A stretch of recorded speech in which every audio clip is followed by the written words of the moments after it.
Olá, pessoal, tudo bem? Aqui é o professor Bruno Oliveira. Estou aqui para tratar de um assunto que hoje tomou conta dos noticiários nacionais, que é a intervenção federal no estado do Rio de Janeiro, assinado por um decreto presidencial do então presidente Michel Temer.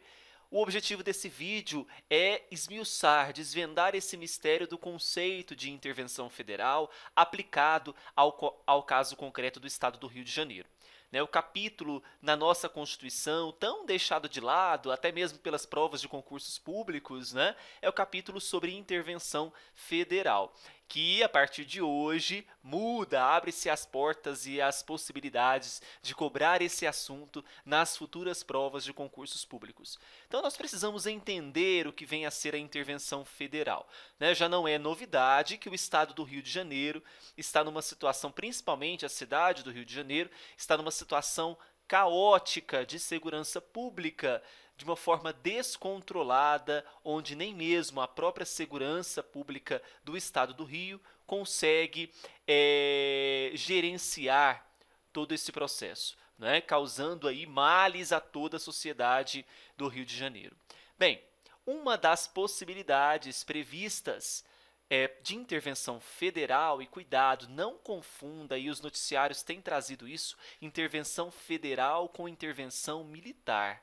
Até porque a intervenção militar ela não é permitida diante os preceitos constitucionais democráticos que nós temos hoje na Constituição Federal de 88. O que nós temos é uma intervenção federal que é constitucional, está prevista lá no artigo número 34.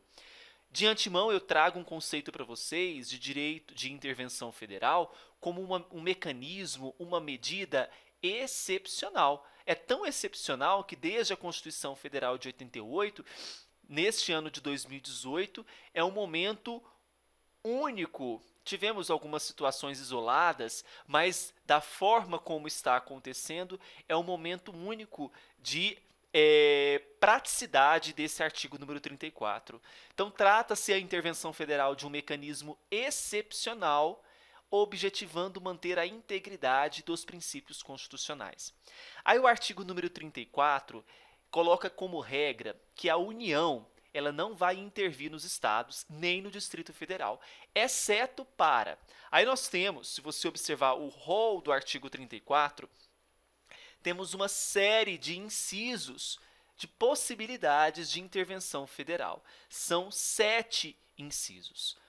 Mas o inciso que nos interessa, que se aplica ao caso concreto do Rio de Janeiro, é o inciso 3º, que diz que a União poderá, sim, intervir nos estados ou Distrito Federal, no caso, o Estado do Rio, para, por termo, finalizar, acabar com o grave comprometimento da ordem pública.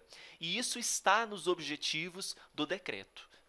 Lembrando que daqui a pouco nós vamos ver o que precisa ter um decreto sobre intervenção federal, e a gente vai observar que precisa ter um objetivo, na verdade, a amplitude daquele decreto.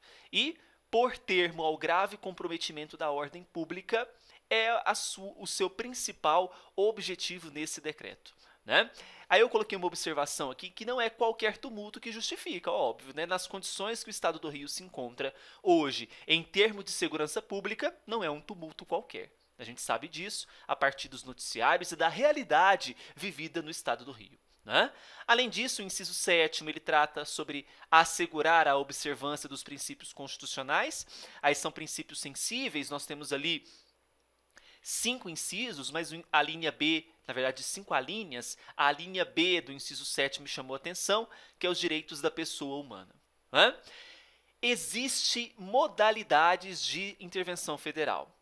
A modalidade que nos interessa é a modalidade espontânea, que é o caso que se aplica ao Estado do Rio, onde o presidente da República age de ofício propondo essa intervenção federal, decretando e executando a intervenção federal.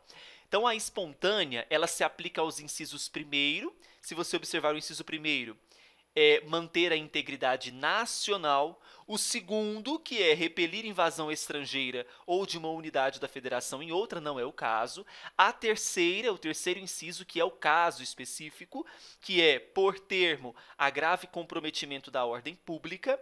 E o quinto, que se trata de reorganização das finanças da unidade da federação. Essa é a modalidade de intervenção federal espontânea, que é o nosso caso concreto do Estado do Rio.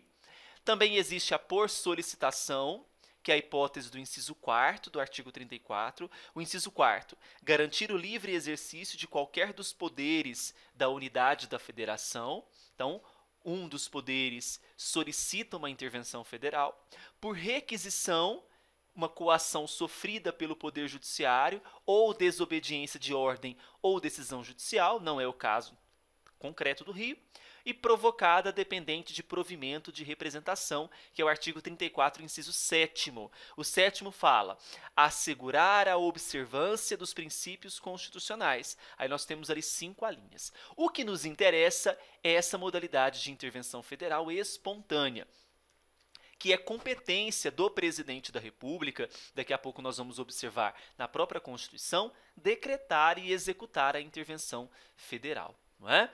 Bom, porém, nessa decretação e execução de intervenção federal, que é competência do presidente da República, é necessário que 2 conselhos sejam ouvidos. O Conselho da República, e isso está no artigo número 90, vou ler para vocês aqui o dispositivo que fala isso no artigo 90.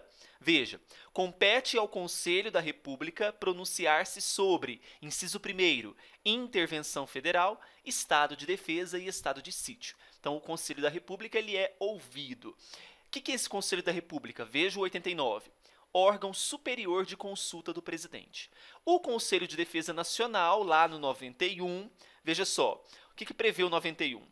O Conselho de Defesa Nacional é órgão de consulta do presidente nos assuntos relacionados com a soberania nacional e a defesa do Estado democrático. Aí vamos lá para o parágrafo 1º, inciso 2º, que é o que nos interessa. Parágrafo 1º.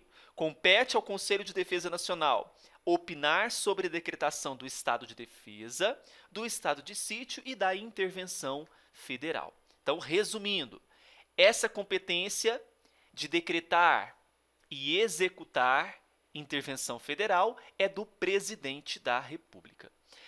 A formalização, nós já estamos vendo, observando aí pelos noticiários, é por um decreto. O que precisa constar esse decreto?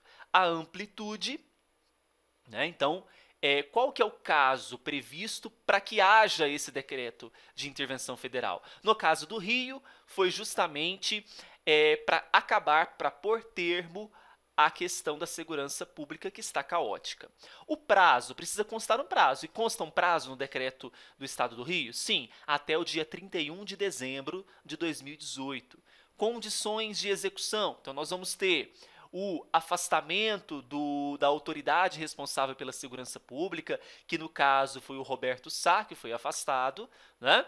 E sobre esse afastamento, o artigo 36, parágrafo 4º, ele é bem claro, dizendo que, cessados os motivos de intervenção, as autoridades afastadas de seus cargos a estes voltarão, salvo impedimento legal, certo? E teremos um interventor nomeado. Foi o caso também que o general do Exército, eu coloquei aqui para vocês, sim, general do Exército Walter Souza Braga Neto, ele será o interventor responsável neste processo de ajuste da segurança pública, não é? Aí eu disse para vocês que, como há uma nomeação de um interventor, que no caso é o general do Exército, a autoridade responsável ela é afastada. Até então era responsável pela segurança pública, é afastada, que foi o caso do Roberto Sá. Então, o caso do Rio, já falei para vocês, o prazo até 31 de dezembro, que é esse processo de intervenção. A área de segurança pública é a amplitude dessa intervenção. O objetivo, pôr termo a esse grave comprometimento da ordem pública no Estado do Rio. O interventor é o general do Exército, Walter Souza Braga Neto. As atribuições previstas para esse general é a que estará prevista no artigo 145 da Constituição do Estado do Rio. Quem tiver curiosidade, só ir lá na Constituição do Estado do Rio, 145 artigo, traz as atribuições desse general. Subordinação do interventor, ele é subordinado ao presidente da República e houve, então, o afastamento do secretário de Segurança. Já está valendo? Se você observa o decreto, consta lá assim: esse decreto entra em vigor na data de sua publicação. Mas o artigo 48 da Constituição, para inciso 4º, diz que cabe ao Congresso Nacional, com a sanção do presidente da República, dispor sobre todas as matérias, especialmente sobre, inciso 4º, aprovar o estado de defesa e a intervenção federal, autorizar o estado de sítio ou suspender qualquer uma destas medidas. Então, cabe ainda ao Congresso Nacional apreciar essa intervenção, esse decreto de intervenção federal, aprovar essa intervenção federal com a sanção do presidente.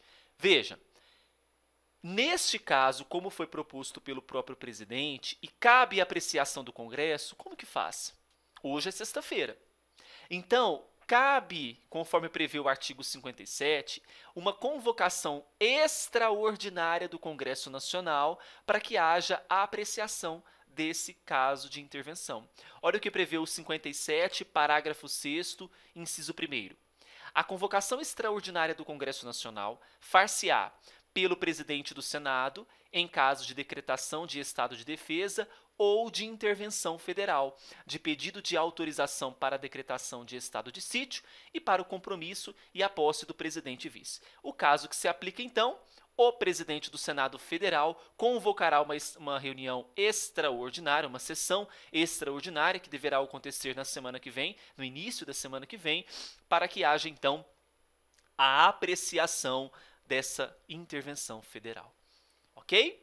Espero que tenha iluminado a cabeça de vocês sobre o que está acontecendo. Faça perguntas, dê sugestões, dicas, corrija algumas informações e desejo a todos um grande abraço e muito obrigado. E um convite a visitar minha página também, eleitoralcombruno.com.br. Lá nós temos notícias eleitorais, cursos de diversos segmentos. Um grande abraço para vocês. Tchau, tchau.